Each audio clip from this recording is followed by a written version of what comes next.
গরমের দুপুরে এক প্লেট ভাত যাতে নিমিষেই শেষ হয়ে যায় এরকম একটা রেসিপি হলে কেমন হয়। হ্যালো বন্ধুরা, আসসালামু আলাইকুম। নিশ্চয়ই সবাই অনেক অনেক ভালো আছো এবং সুস্থ আছো। তো আজকে আমি সবজি দিয়ে বড় চিংড়ি মাছ রান্না করব। ওই যে প্রথমেই বললাম গরমের দুপুরে, তো আমি পটল নিয়েছি, আলু নিয়েছি, টমেটো নিয়েছি। তো আমি সবগুলো একদম কেটে নেব। আর গরমে আসলেই সবার কথা বিবেচনা করে মাথায় রেখে তারপর রান্না করতে হয়। আর গরমের ভিতরে সবজিটা আসলেই সবার জন্যই দরকার। সবজি খেলে আসলেই স্বাস্থ্য ভালো থাকে।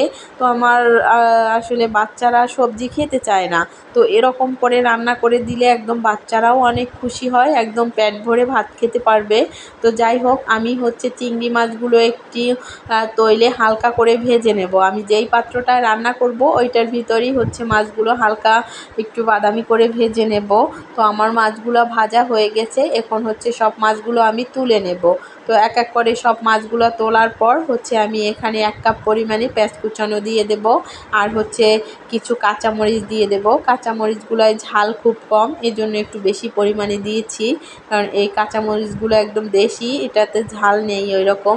তারপর 1 টেবিল চামচ আদা বাটা আর রসুন বাটা, এটা একদম অল্প পরিমাণে দিয়েছি। আর অন্য কোনো মশলা ইউজ করব না, আদা বাটা আর রসুন বাটা এই দুইটা মশলা ইউজ করব। তারপর ভালোভাবে কষিয়ে এটার ভিতর আমি যে কেটে রাখছি সবজিগুলা, এগুলো সব এক এক করে দিয়ে দেব।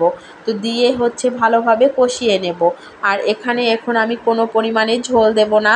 আর এটা একটু ঢাকনা দিয়ে ঢেকে দেব, যাতে এটা থেকেই ঝোল বের হবে।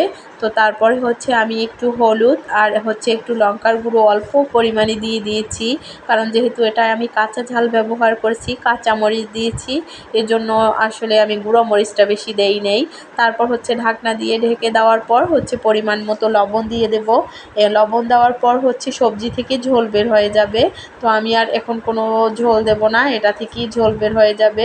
তো আমি আবার ঢাকনা দিয়ে ঢেকে দিছি, এই যে কি পরিমাণে ঝোল বের হয়েছে, এটাতেই রান্নাটা কমপ্লিট হয়ে যাবে। আর এক্সট্রা ঝোল দিতে হবে না। তো এই তো আমার কষানো হয়ে গেছে একদম সবজিটা। তারপর আমি ভাজা চিংড়ি মাছ আর টমেটোটা এখন দিয়ে দেব, কারণ টমেটো আগে দিয়ে দিলে একদম গলে যাবে, এজন্য যখন হয়ে আসবে তখন দিয়ে দেব। তো আমার ভাজা চিংড়ি মাছগুলো দিয়ে ভালোভাবে একটু কষিয়ে নেব। তো এই তো কষিয়ে এই যে ঢাকনা দিয়ে ঢেকে দিয়েছি, এটা থেকে ঝোল বের হয়েছে। তারপর আমার যখন সবজিটা হয়ে আসবে, একটা কাঁচা টমেটো এরকম করে দিয়ে দিলে খুব সুন্দর একটা ফ্লেভার আসে।